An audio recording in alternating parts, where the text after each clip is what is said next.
हरियाणा और हिंदुस्तान में आज सबसे बड़ी समस्या बेरोजगारी और बेजारी है। नौजवानों के लिए गुण हैं, शिक्षित हैं, पढ़े लिखे हैं, काबिलियत है, हुनर है, आगे बढ़ने की चाहत है, पर मोदी जी और खट्टर साहब और दुष्यंत चौटाला के चलते सरकारी या निजी क्षेत्र में रोजगार का साधन नहीं।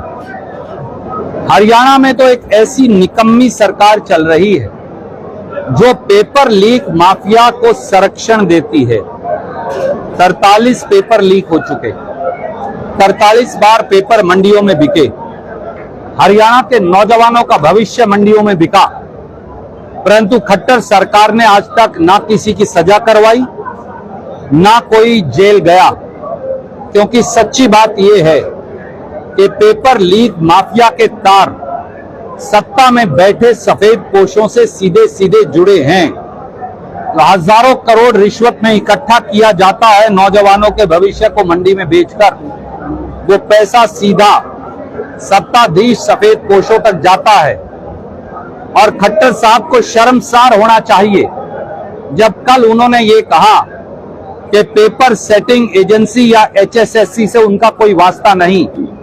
खट्टर साहब, आप किसको बेवकूफ बना रहे हैं? HSSC की नियुक्ति एक कानून के तहत हरियाणा की सरकार और हरियाणा के मुख्यमंत्री करते हैं। HSSC और HPSC दोनों के सदस्य और चेयरमैन बीजेपी JJP द्वारा लगाए गए हैं और वही पेपर की सेटिंग करते हैं और वो सेटिंग होकर फिर वो पेपर लाखों रुपया में बिकता है और हरियाणा के नौजवानों का भविष्य बिकता है। इसलिए आप ये कहकर पीछा नहीं छुड़वा सकते कि हम तो झोला उठाकर चल पड़ेंगे। लोग अब भाजपा जजपा का झोला उठवा देंगे। हरियाणा का नौजवान, कांग्रेस की पार्टी का ये विजन है कि सारे सरकारी पद भरे जाएं और सरकारी पद इस प्रकार से भरे जाएं कि 50,000, 80,000, 1 लाख नहीं, 5, 6, 7 लाख नौजवानों को सरकार के खजाने में हिस्सेदारी मिले, नया तरीका बनाकर। और इसके साथ साथ 10 से 15 लाख नौकरियां निजी क्षेत्र में फैक्ट्रियों को प्रोत्साहन देकर न केवल फरीदाबाद और गुड़गांव में लगाई जाएं, पर हमें उन फैक्ट्रियों का क्षेत्र फरीदाबाद गुड़गांव के साथ साथ करनाल, कुरुक्षेत्र, जींद, कैथल खींचकर लेकर जाना पड़ेगा। खाकर मजबूर हो गया गंदा पानी। देखिए, क्यों कारण बड़ा स्पष्ट है। सीवरेज का पानी पीने के पानी से मिक्सिंग हो रही है और क्योंकि आपको जानकारी है, मुझे मालूम है, पर मैं फिर कहना चाहूंगा, हरियाणा में सीवरेज और पीने के पानी का विभाग पब्लिक हेल्थ का, जन स्वास्थ्य था। खट्टर साहब ने उस चलते विभाग पर ताला मारकर ठेकेदारों को देकर मुनाफा कमाने के लिए ये विभाग नगर पालिका को दे दिया। नगर पालिका के पास ना इंजीनियर हैं, ना तकनीक है। पहले काम जन स्वास्थ्य विभाग करता था तो सही होता था। नगर पालिका ने आगे वो सारा काम ठेकेदारों को सौंप दिया, जो लीपापोती करते हैं, पेमेंट लेते हैं और भाग जाते हैं। सच्चाई यही है।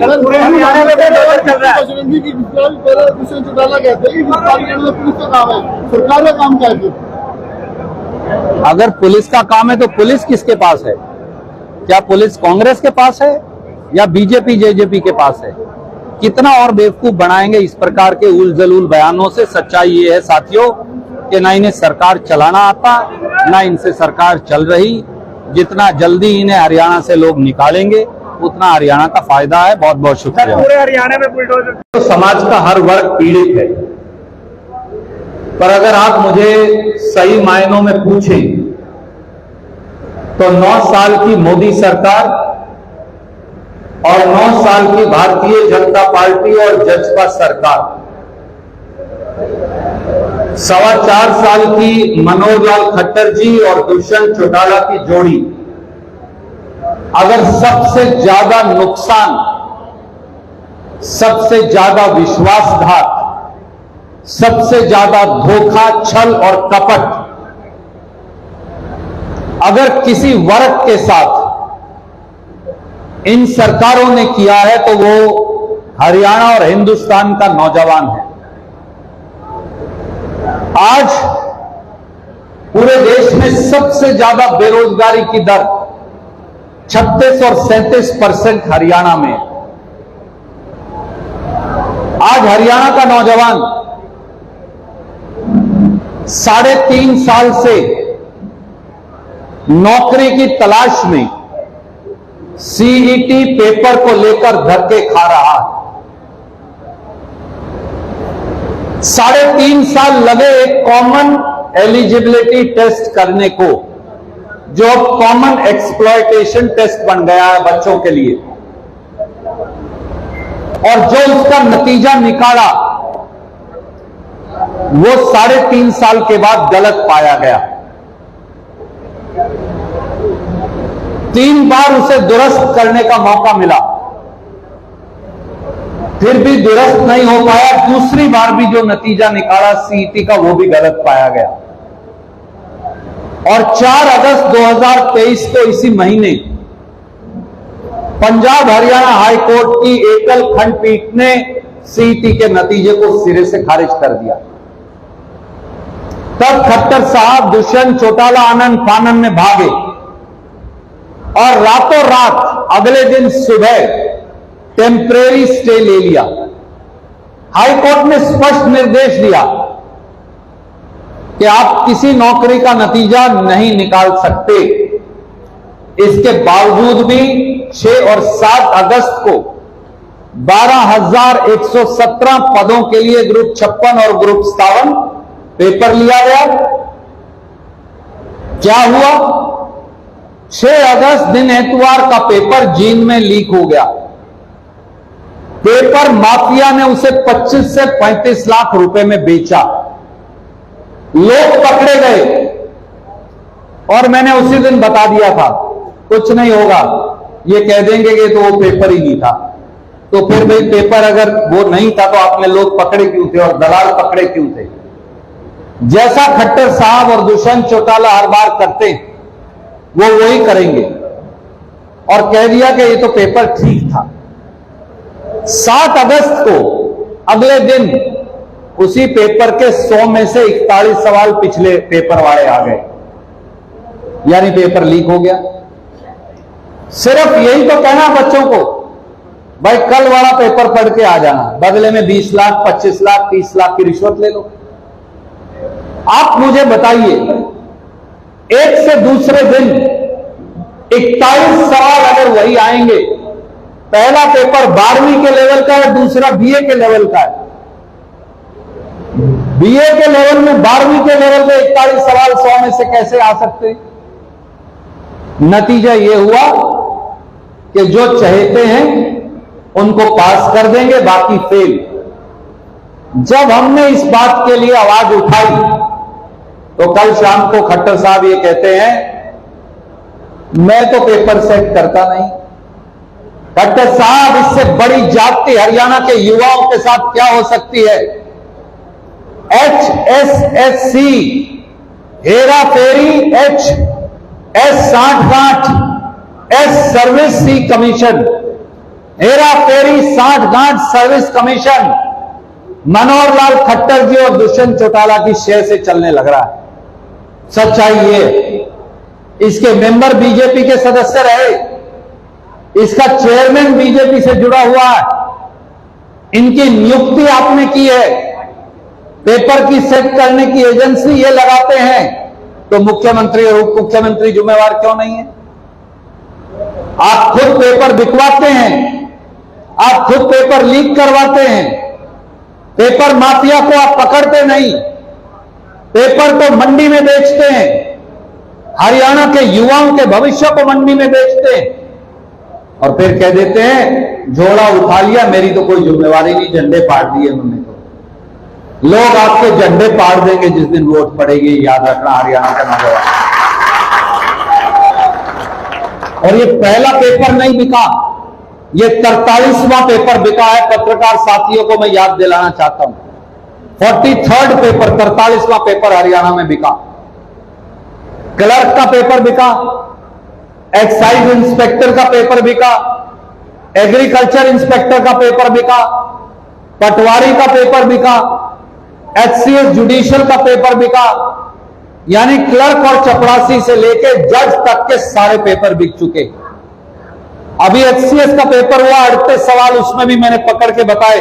पिछले दिन के पेपर के 38 सवाल अगले दिन फिर आ गए। 33 नंबर में आप पास हो जाओगे, 38 सवाल दोहरा दिए। क्यों मजाक बना रखा है हरियाणा के नौजवानों का। 4 साल से कोई सरकारी नौकरी नहीं दी और ये 12,117 पदों के लिए जो पेपर लिया ये चल नहीं सकते, क्योंकि ये जन्म में ही सही नहीं है। ये स्टिल बॉर्न चाइल्ड है, ये वो बच्चा है जो कभी रोया नहीं मां की कोख से पैदा होकर। ये सारी नौकरियां फिर खारिज हो जाएंगी। हरियाणा के बच्चों का मजाक बना रखा है। कभी पुलिस कांस्टेबल की भर्ती में मजाक बनाते हैं, कभी चपरासी की भर्ती में मजाक बनाते हैं, कभी क्लर्क और एक्साइज इंस्पेक्टर की भर्ती में मजाक बनाते हैं। क्या हम इसलिए अपने बेटा बेटी को पढ़ाते हैं सैकड़ों हजारों रुपया खर्च करके? और क्या ये मेरे नौजवान भाई साथी, हमारे लड़के लड़कियां इसलिए पढ़ने जाते हैं कि फिर मंडी के अंदर इनका भविष्य बोली लगाकर बेच दिया जाए? ये होने लग रहा है। केंद्र सरकार के अंदर स्टाफ सिलेक्शन कमीशन का पेपर लीक हुआ। हरियाणा में HPSC Hera ferry service commission और एचएसएससी हेरा फेरी साठगांठ सर्विस कमीशन, इन दोनों का पेपर हर रोज बिकता है। नरेंद्र मोदी जी तो ये कहा करते थे 2 करोड़ रोजगार हर साल नौजवानों को देंगे। आज तक तो 18 करोड़ नौकरियां दे दी जानी चाहिए थी, पर सच्चाई यह है कि 4.5 करोड़ रोजगार पिछले 9 साल में खत्म हो गए। और जो गरीब आदमी का बेटा और बेटी, उसको तो कोई उम्मीद ही नहीं करनी चाहिए। जब अमीर वाले को ही नहीं मिलती, गरीब वाले को कहां मिलेगी? ये जितनी कॉन्ट्रैक्ट के पद हैं, जितने कौशल विकास निगम के पद हैं, इनके अंदर अनुसूचित जाति एससी समाज, बैकवर्ड क्लास बीसी समाज, इनका आरक्षण क्यों नहीं? क्या ये नौकरियां नहीं? एससी बीसी के बच्चों को उनका अधिकार नहीं मिलना चाहिए? उनका अधिकार भी छीना जा रहा है। ना जनरल कैटेगरी के बच्चों को नौकरी मिलती, ना एससी बीसी के बच्चों को नौकरी मिलती। सब के सब दर दर की ठोकरें खाने पर मजबूर हैं। और कौशल विकास निगम ये एक नया चालू कर लिया। अब कहते हैं बड़े अफसर भी इन्हीं से लेंगे, और जो खट्टर साहब को लगाने हो बीजेपी आरएसएस के लोग, उन्हें चोर दरवाजे से 10-10 लाख रुपए की तनख्वाह देके उन्हें डीसी एसपी के ऊपर कंसल्टेंट लगाकर रख दिया जाता है। दिल्ली में तो कंसल्टेंट लगे तो वो गलत, और हरियाणा में लगे तो ठीक। केवल और केवल जो बीजेपी आरएसएस के हरियाणा से बाहर के कुछ लोग हैं, उनको नौकरी दी जा रही। एक बात और बताइए, हरियाणा की नौकरी, उसमें 3/4 बच्चे हरियाणा से बाहर के कैसे लगने लग रहे? एसडीओ बिजली बोर्ड की नौकरियां लगी, हमने गिनती करके बताई, उसमें 15% बच्चे हरियाणा के, 85% बच्चे हरियाणा से बाहर के। लेक्चरर की नौकरियां लगी, 80% बच्चा बाहर का, 20% यहां का। दूसरे टेक्निकल इंजीनियर्स की नौकरियां लगी, बिल्कुल यही। स्टेट अफसर की नौकरियां लगी, बिल्कुल यही। क्या हरियाणा में बच्चे पैदा होने बंद हो गए खट्टर साहब? या आप समझते हैं कि हरियाणा के लड़के और लड़कियां भी योग्य नहीं रहे? अपने इस जिले से बात कर लीजिए।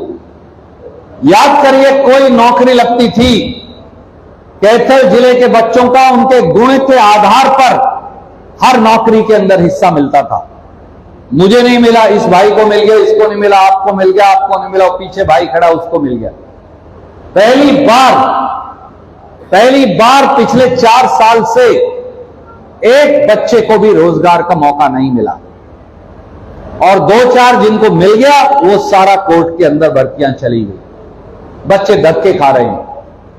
आज आप किसी घर का दरवाजा खोल के देख लीजिए, वो मंडी का व्यापारी हो, वो बाजार का दुकानदार हो, वो नौकरी पेशा आदमी का बेटा या बेटी हो, वो किसी गरीब एससी बीसी का भाई हो, वो किसी किसान का बेटा या बेटी हो, वो किसी और अगड़े समाज का बेटा या बेटी हो, आज किसी के लिए सरकार के खजाने में हिस्सेदारी का कोई स्थान बचा नहीं। और प्राइवेट नौकरियां बच्चों को मिल जाती थी, यहां से पानीपत से, अंबाड़ा, यमुनानगर से जाकर पानीपत में, फरीदाबाद में, गुड़गांव में, मानेसर में पहले जात के दंगे करवाए खट्टर साहब ने, अब धर्म के दंगे करवा रहे हैं। अब लगा कि जाति के दंगे नहीं चलेंगे, उसमें 150 लोग मरवाए, अब लगा धर्म के आधार पर दंगे करवाओ। हर रोज आप अखबार पढ़ते, मानेसर की इंडस्ट्री ठप पड़ी है, पालेड़ा गांव है जहां सबसे ज्यादा उद्योग है, इंडस्ट्री ठप पड़ी है। सोना की इंडस्ट्री ठप पड़ी है, नूह की इंडस्ट्री ठप पड़ी है, गुड़गांव का उद्योग तालाबंदी की कगार पर पहुंचा दिया। इसलिए कि जितनी लेबर के लोग थे, जब झगड़ा हुआ, गाड़ियां जलाई, औरतों को, बच्चों को गालियां दी गई, जान का खतरा हुआ, लोग जिंदा जला दिए, मंदिर मस्जिदों के ऊपर आक्रमण करवा दिया, लोग फिर काम करने के लिए कहां से आएंगे? सारी की सारी लेबर भाग गई। आज डबल तनख्वाह के अंदर भी फरीदाबाद में, सोना में, तावड़ू में, मानेसर में, पालेड़ा में, बादशाहपुर में, गुड़गांव में काम करने वाला आदमी नहीं मिलने लग रहा। क्यों? पानीपत की आधी लेबर भाग गई। पानीपत के साथियों से मेरी बात हुई थी, उनकी भी यह हालत है।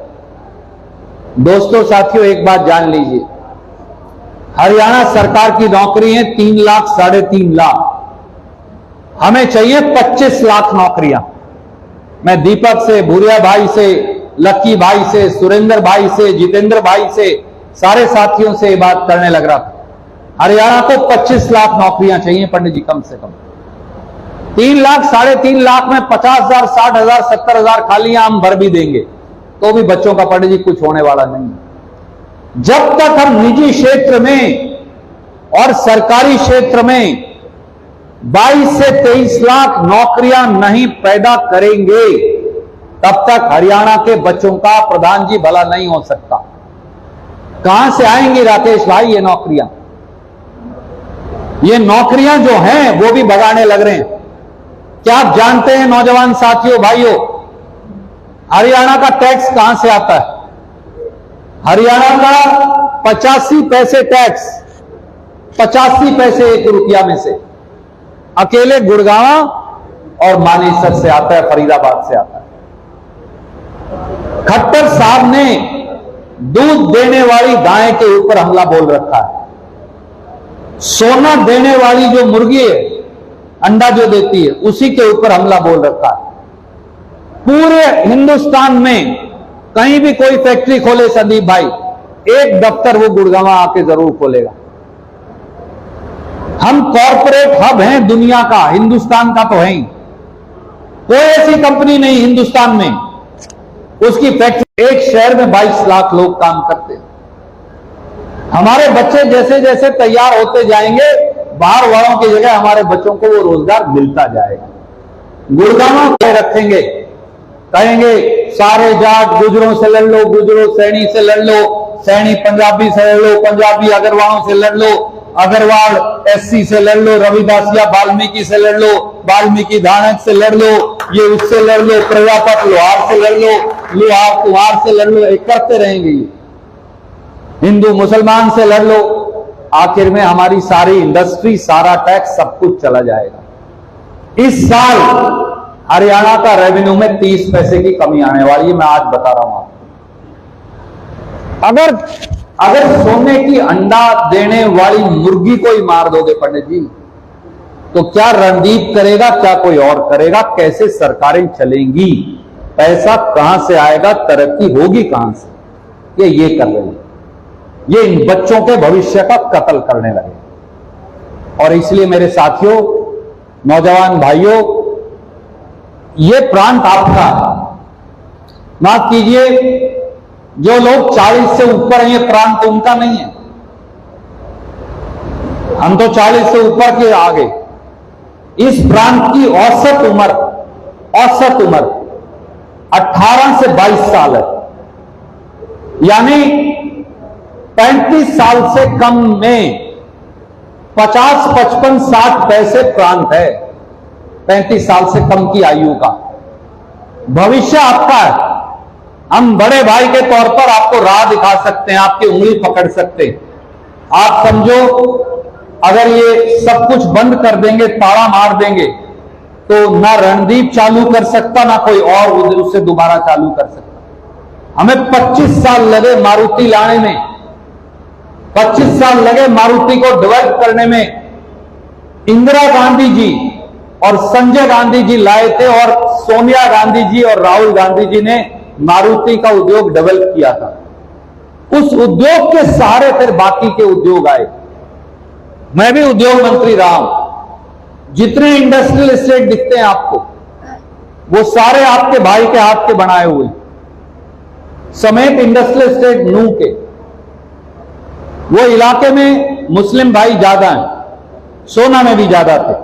हमने बड़ी बड़ी सड़कें निकाली, 700-800 करोड़ रुपया इंफ्रास्ट्रक्चर पे खर्च किया वहां। नतीजा ये हुआ कि हिंदू मुसलमान इकट्ठे रहने लगे, और सोना जो कंप्लीटली मुस्लिम डोमिनेटेड इलाका था, अब वहां हर जात धर्म के, अब वहां कोरियन, जापानी और पता नहीं किस किस धर्म और जाति के लोग रहते, क्योंकि हरियाणा के लोग सबका स्वागत करते हैं। हमारे बच्चों के लिए रोजगार पैदा हो। अगर उद्योग और धंधे पे ताला लगा देंगे तो 3.5 लाख है सरकारी नौकरियां। तो आप 50,000 दे देंगे, 60 दे देंगे, 70,000 दे देंगे, 80,000 दे देंगे, बहुत ही ज्यादा जोर लगाएंगे तो 1 लाख दे देंगे। बच्चा तो 25 लाख है बस। कहां से लाओगे बाबा, कहां से लेकर आएंगे? 25 लाख बच्चे को रोटी देनी आपको। उनके लिए सरकारी और गैर सरकारी, मेरे पास एक प्लान है, जब सरकार आएगी मैं आपको बता दूंगा। गांव के बच्चे को जितना नजदीक, शहर के बच्चे को जितना नजदीक उसके शहर और गांव के रोजगार हो सकता है, वही दे दो उसे। आप 60,000 नहीं दे सकते ना, मत दो। ये मांग भी नहीं रहे, माफ करना, इनसे पूछ के देख लो, इनमें से कोई बच्चा 60,000 लाख रुपया की तनख्वाह नहीं मांग रहा। अगर मैं कैथल में रहता हूं, मैं हावड़ी में रहता हूं, मैं क्योड़क में रहता हूं, मैं दनोदर गांव में रहता हूं, मैं धमतान में रहता हूं, मैं जुलाना रहता हूं, मैं सफीदो रहता हूं, मैं थानेसर रहता हूं।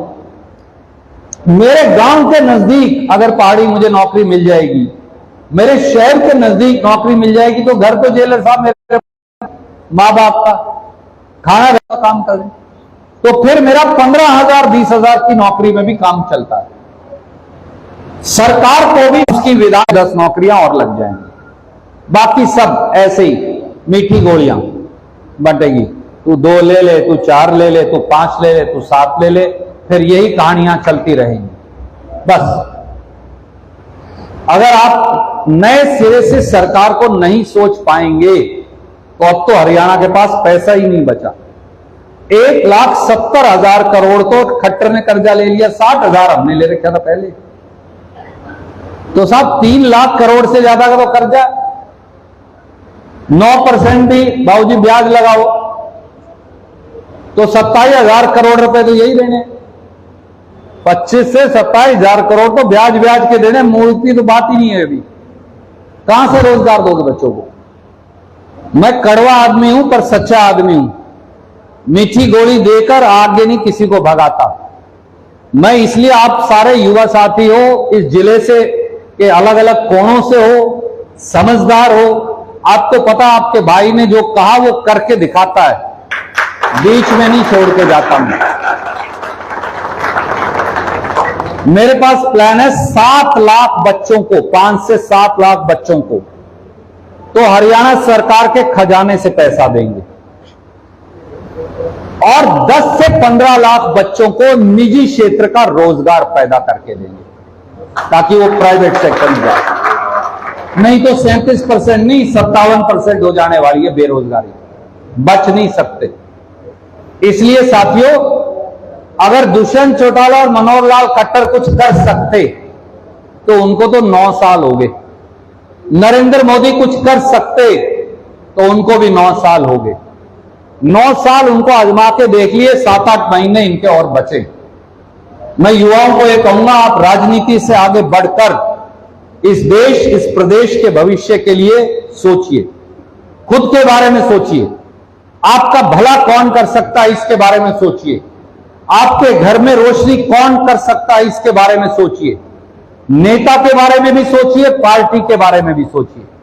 और अगर आपको ये बात मेरी खरी लगती हो, कोई सरकार बन जाए, मौजूदा ढर्रे से 50,000 से ज्यादा नौकरियां नहीं दे सकती, बहुत करेगी 80,000।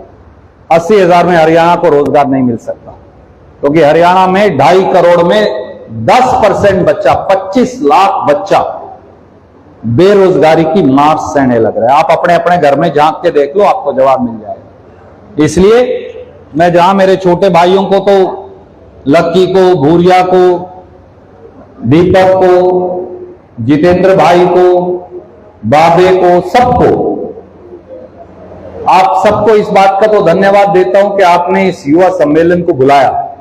आइए इस युवा सम्मेलन से पूरे हरियाणा में नौजवान साथियों में एक नई अलख जगाने का प्रयास करें, एक नई रोशनी जलाने का प्रयास करें। और वो रोशनी है, आपका भला कौन कर सकता है, आपके घर में रोशनी कौन जला सकता है, आपका रोजगार और रोटी कौन रक्षा कर सकता है, आपके रोजगार और रोटी को कौन बढ़ा सकता है। मैं एक छोटा सा उदाहरण दूं मेरी बात खत्म करने से। हम अंबाड़ा रोड पर खड़े, जब पिताजी एमएलए नहीं बने थे, अंबाड़ा रोड तब भी यही थी। ये एक सिंगल रोड हुआ करती थी, और इस पे जो बुजुर्गवार बैठे हैं वो बता देंगे सारे, इस सड़क पे जमीन का भाव 20,000 रुपया गज हुआ नहीं करता था। 20,000 था नहीं, क्यों भाई साहब? 20 से कम था। आज 1 लाख रुपए भी अगर मांग लो तो शायद कम है। 1.5-2 लाख, भूरिया भाई कह रहे 3 लाख तक शोरूम जा लिया गज के हिसाब से। तो आज 3 लाख रुपए भी मांग लो तो कम है। तो मुझे बताइए, हो सकता है इस सड़क पे रहने वाले सारे साथियों को मैं रोजगार नहीं दे पाया, पर अगर आपकी संपत्ति की कीमत 15,000 रुपए गज से बढ़कर 3 लाख रुपए गज होगी तो कुछ तो रणदीप का हिस्सा होगा। आप छोड़ दो, अंबाड़ा रोड, कुरुक्षेत्र रोड की भी यही हालत थी, करनाल रोड की भी यही हालत थी। जो लाइन पार के हमारे साथी बैठे नौजवान, लाइन पार शादी करते हुए भी लोग दिक्कत मानते थे। भाई ये तो लाइन पार के, तू लाइन पार पाकिस्तान में है। मैंने कहा तो ऐसा बना रखा था, लाइन पार मंडी है, तो लाइन पार को पाकिस्तान जैसा बनाया हुआ था। आज कोई लाइन पार उरला परला कुछ नहीं है, बताइए है तो। अपनी पिछली तरफ ज्यादातर सैनी समाज और कुछ पंजाबी समाज, कुछ ब्राह्मण समाज, उनकी जमीनें जिसको नया बाईपास कहते हैं, या 5,000 रुपए गज का रेट नहीं था जमीन का, जब तक मैंने बाईपास और अंडरपास नहीं निकाला था। आज वहां 50,000 रुपए गज के करीब हुआ, 5,000 से बढ़। शक्ति नगर जब मैं गया पहली बार तो 30 रुपए गज का भाव था, आज 10,000 रुपए गज का भाव है शक्ति नगर में। तो कुछ तो आपके भाई का कांग्रेस जब आती है और ठीक आदमी आए जो सोच सकता हो, और इस शहर की किसी कॉलोनी का नाम लेके देख लीजिए, मैं आपको बता दूंगा कितने रुपए गज का भाव था और आज कितने रुपए गज का है। और ये तो 9 साल में गिर गया या रुक गया, नहीं तो अगला डबल हो लेता। सारे पत्रकार साथी गवाह हैं, हर 15 दिन में 2,000 रुपए गज के रेट बढ़ा करते थे जब 10 साल अपनी सरकार थी। हर 10-15 दिन महीने में एक प्रोजेक्ट नया अनाउंस होता था, साथ ही प्रॉपर्टी चढ़ने लग जाती थी। जिसने 100 रुपए गज पे प्लॉट खरीदा उसने 1,000, 5,000, 10,000, 15,000, 25,000, 50,000 रुपए तक बेचा। ये भी जिंदगी में तरक्की का एक मापदंड है। लोगों के पास आय आई, साधन आए, इलाके में प्रगति हुई। ये एक सड़क का शहर था केवल 20 साल पहले, एक सड़क, अंबाड़ा रोड से जींद रोड, एक फाटक बीच में था। आज मुझे भी याद नहीं कि शहर के में 3 तो रिंग रोड हैं और शहर के अंदर कितनी एंट्री और एग्जिट पॉइंट है मुझे भी याद नहीं, गिनूंगा तो 50-60 तो जरूर मिल जाएंगे। 40-50 जगह की तरफ से आप शहर में आ सकते हैं और जा सकते हैं। ये भी आय का, तरक्की का, बढ़ोतरी का एक मापदंड है। और इसलिए साथियों, मैं आपको ये सच कह रहा हूं, मैं 85 के 85 शहर ऐसे ही बना दूंगा। 85 शहर ऐसे ही बना दूंगा। आज तो समस्या क्या है, सुदीप भाई और मैं बात कर रहे थे रास्ते में, आज तो प्रॉपर्टी की आईडी बनाने का सारा चक्कर हुआ हुआ। 3 साल 2 साल से तो उसी के गेड़े खाते फिर रहे। मैं पिछले हफ्ते बताया था साथियों को, पत्रकार मित्रों को तो पता है, नरवाना में जो चौधरी गंगा सिंह जी का पुराना, दादाजी के समय का, परदादा जी के समय का जो मकान है, मैं और भाई साहब भी बात कर रहे थे, बाबू टेकचंद नैन जी जो एमएलए होते थे, और मेरी उनकी दीवार सांझी, उनका मकान मेरे नाम लिख दिया। अब वही गेड़े खाते फिर रहे हैं। मैं अपना मकान, उनकी दादा लाई प्रॉपर्टी मेरे मकान से एफिडेविट लेके करवाया। और किसी को खज्जल करना हो तो फिर क्या करे, यल्ली ना दे एफिडेविट, घूमने जाओ। किसी का कुछ लिख दिया, किसी का कुछ लिख दिया। ये एमसीओ रोज दुखी रहते, क्यों इनको मैं अगली बार पर्ची लेना ही है, ठीक नहीं कराता तो यल्ले क्या करे, दिनेश और ऐसी तैसी कराएं, क्या पंडित जी करे। ये हालत इन्होंने बना दी। परिवार परेशान पत्र और बुरा है। अगर लेटरिन भी जाना तो कहेंगे परिवार परेशान पत्र दिखाओ, पहचान पत्र। क्यों भैया, मकान मेरा, जमीन मेरी, बाथरूम मेरा, कौन के मांगे बीच में? पर खट्टर साहब उसका भी मांगते। पेंशन लेनी है तो दिखाओ। नो ड्यूज सर्टिफिकेट का एक नया कानून बना दिया। मैं अपना मकान अपने बच्चों के नाम करवाना चाहता हूं, कहते नो ड्यूज लेकर आओ। क्यों भैया, खट्टर साहब क्या मांगते हैं? मकान आपका, बालक आपके, धर्मपत्नी आपकी, नाम आप उनके कराने लग रहे, दादा लाई प्रॉपर्टी आपकी। मनोहर लाल खट्टर और दुष्यंत चौटाला क्या मांग रहे? 200 रुपए गज भरवाने लग रहे, साथ में टैक्स, और एक वो कूड़ा उठाने के अलग भरवाने लग रहे। और तो क्या नहीं है, पता नहीं है, बताओगे भाई और बैठे कितने है जी? 1200, 300 रुपए महीना अलग है। तो ये इन्होंने इस प्रदेश की हालत कर रखी है। नौजवान भाइयों, आइए एक नई क्रांति का सूत्रपात करें। आज मैं आह्वान करता हूं, जब तक एक नई क्रांति का युवा शक्ति सूत्रपात नहीं करेगी, तब तक हरियाणा नहीं बदल पाएगा। एक निमंत्रण और देना चाहता हूं सारे युवा साथियों को। प्रॉपर्टी आईडी को लेकर और परिवार पहचान पत्र को लेकर कल सुबह ठीक 10 बजे जो अपने किले के आगे ग्राउंड है, वहां से एक बहुत बड़ा प्रदर्शन करेंगे। हरियाणा भर में प्रदर्शन की शुरुआत कैथल से करने लग रहे हैं। सारे नौजवान साथी और सारे शहर के साथी, जो बुजुर्गवार भी यहां आए, उनको भी मेरी हाथ जोड़कर प्रार्थना विनती है, आप सब 9:30 बजे वहां आ जाइए। 2 घंटे आपका समय मुझे चाहिए, मेरे लिए नहीं, कैथल और हरियाणा के लिए वो समय दीजिए, ताकि इस प्रॉपर्टी आईडी और पहचान पत्रों से आपका पीछा छुड़वाया जा सके। युवा साथियों का एक बार और बहुत बहुत शुक्रिया, धन्यवाद।